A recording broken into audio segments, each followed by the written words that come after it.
To be successful, I had to adhere to the rules. Brat discussed her sexuality and her inability to come out earlier. A lot of artists weren't really open about it. Love comes first, and then Brat and Jessica Judy Harris Dupart win our hearts over with their unique sense of style, incredible bond, and unwavering devotion to one another. The founder of Kaleidoscope Hair Products, Jessica, and rapper Brat, who was nominated for a Grammy, first met in 2017 when Brat went to one of Jessica's professional functions. When I first started, I was really anxious and afraid, Brat previously admitted on Growing Up Hip Hop Atlanta. Whenever she spoke to me, I would duck behind furniture. My face would be covered when I laughed. Okay, so swagger is gone. Probably no one would have expected me to behave that way. Subsequently, Brat and Jessica crossed paths once more and went on their first date in a setting that was perfect for the rapper, a studio. After the date, Brat acknowledged that her nervousness made her go phantom. Jessica claimed it lasted for months, but as she overcame those emotions, they were able to start and grow the relationship that we have all adored and been lucky enough to see over the past 3 years. In 2020, Brat announced her coming out on Instagram and confirmed her love with Jessica. Next was marriage. The couple married in a star-studded wedding in February 2022, and a year later they welcomed their first child, true legend Harris Dupart. Here, we talked to them both about how they came to be who they are, the love they have for one another, and what they hope to see in the future for Black queer representation. Brat, it's been very incredible. I adore my role as a mom. I cherish my family. I adore him in both his crying and smiling moments. It brightens my entire existence and enhances my entire day. He began to grasp his bottle when he grins at me, and yesterday was the first time he flipped over. We applaud all that he accomplishes. I adore it when he urinates and poops on me. It doesn't concern me. I adore every aspect of being a mommy. I adore being loved unreservedly by him and being loved in return. He really did emerge from my womb, and I still find it hard to believe. In your Brat Loves Judy Baby special, in the Baby special, you talk about how you intend to raise your boy and your journey since giving birth. How is your parenting style different from your own upbringing? What are some other strategies you intend to use with him? Brat, we merely make plans for him to pursue his interests. We're going to give him access to anything he desires. We want him to try everything, regardless of what he might like or dislike. Nothing will be forced upon him by us. We want him to grow up to be a brilliant youngster, a happy child, a child who fears God, a respectful, honorable, and morally upright young person. When you were younger, who did you look up to? Did you own a queer Black icon? Brat, I feel like I've been in the closet for a very long time because my family, so I don't even think I was allowed to choose one,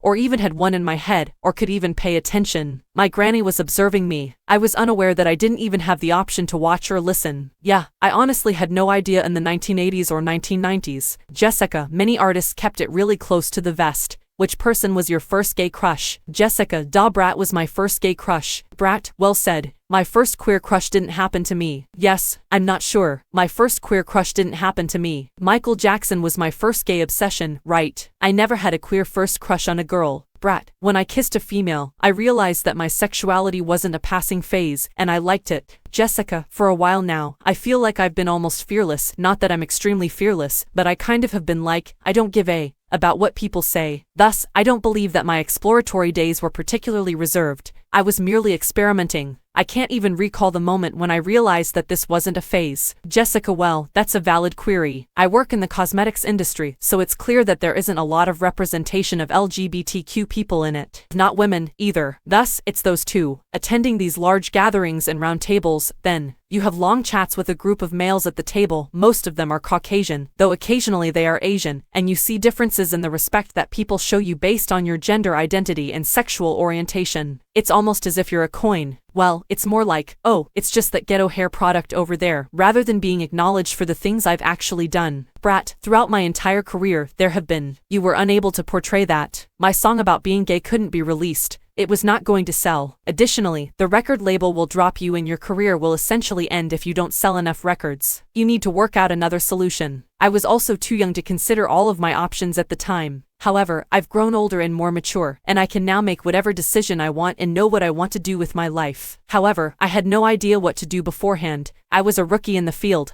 If I wanted to succeed, I had to play by the rules. Brat, in my opinion, significant advancements have been made in the LGBTQ community, the industry, and society at large. It's almost like it doesn't exist anymore. Nobody is interested in who you love or how you appear. These days, anything goes, and I'm thankful for that. And I'm appreciative that more people are sympathetic. and that they are aware that love is love and that it always triumphs, regardless of one's appearance, identity, gender, favorite music, dancing style, preference for men or women, or anything else. To me, the most essential thing is that love triumphs and you are happy. What hopes do you have for the representation of Black queers? Brat. We hope that by sharing our personal tales, we might inspire and motivate others. Really, I can only speak from my personal experience. Saying you were queer wasn't cool or safe for your profession, like after working in the field for so long, since all could be lost. As an illustration, when Ellen DeGeneres, her show was cancelled, she lost everything. People did not find it amusing at all. Additionally, being in the business teaches you that in order to sell albums, you need to be fuckable to guys. Consequently, you cannot. Even if it's who you are, you can't let that out. Therefore, I find it incredible that we can motivate others with our personal tales of how we fell in love and everything became irrelevant. I came out regardless of the possible repercussions and didn't give a damn about what other people thought. After I did, though, it was as if a weight had been removed, and everything seemed to be better. It was simply more loving and colorful, and I had a lot of support from so many individuals. It's amazing that they love me much more because I was afraid. However, I actually met someone who motivated me to not give a damn. I wanted to grasp this woman's hand in public and let everyone know that I'm in love with her. I had never been able to show affection towards someone in public or anything similar. Thus, it was simply a wonderful feeling. I had the feeling of a snake that has shed its skin and grown new ones.